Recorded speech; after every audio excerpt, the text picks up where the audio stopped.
বিয়ানীবাজার পৌরসভার প্রাক্তন প্রশাসক ও সদর ইউনিয়ন পরিষদের সাবেক চেয়ারম্যান সালিস ব্যক্তিত্ব তফজ্জল হোসেন আর নেই। মঙ্গলবার দুপুর 2টার দিকে সিলেট নগরীর একটি বেসরকারি হাসপাতালে তিনি ইন্তেকাল করেন। ইন্না লিল্লাহি ওয়া ইন্না ইলাইহি রাজিউন। তিনি দীর্ঘদিন থেকে বিভিন্ন রোগে আক্রান্ত ছিলেন। বিয়ানীবাজার পৌর শহরের বিশিষ্ট ব্যবসায়ী উপজেলা বিএনপির সাবেক সাধারণ সম্পাদক বীর মুক্তিযোদ্ধা এম.এ. মান্নানের জানাজা ও দাফন মঙ্গলবার দুপুর 2টায় সম্পন্ন হয়েছে। তিনি রোববার দিবাগত রাত 12:30টায় সিলেটের একটি বেসরকারি হাসপাতালে শেষ নিঃশ্বাস ত্যাগ করেন।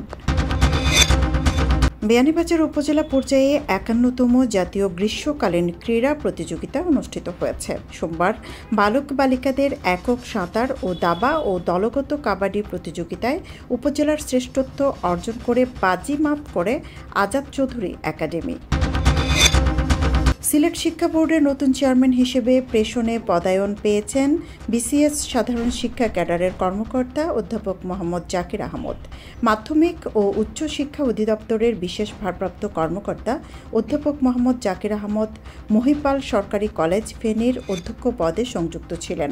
সোমবার শিক্ষা মন্ত্রণালয়ের ওয়েবসাইটে তাকে নিয়োগ দিয়ে প্রজ্ঞাপন জারি করা হয়। সিলেটের কানাইঘাট উপজেলা আওয়ামী লীগের প্রচার সম্পাদক মীর আবদুল্লাহকে সিলেট থেকে আটক করেছে র্যাব। সোমবার বিকাল র্যাবের একটি দল সিলেট মহানগরের বন্দরবাজার এলাকায় অভিযান চালিয়ে তাকে আটক করে।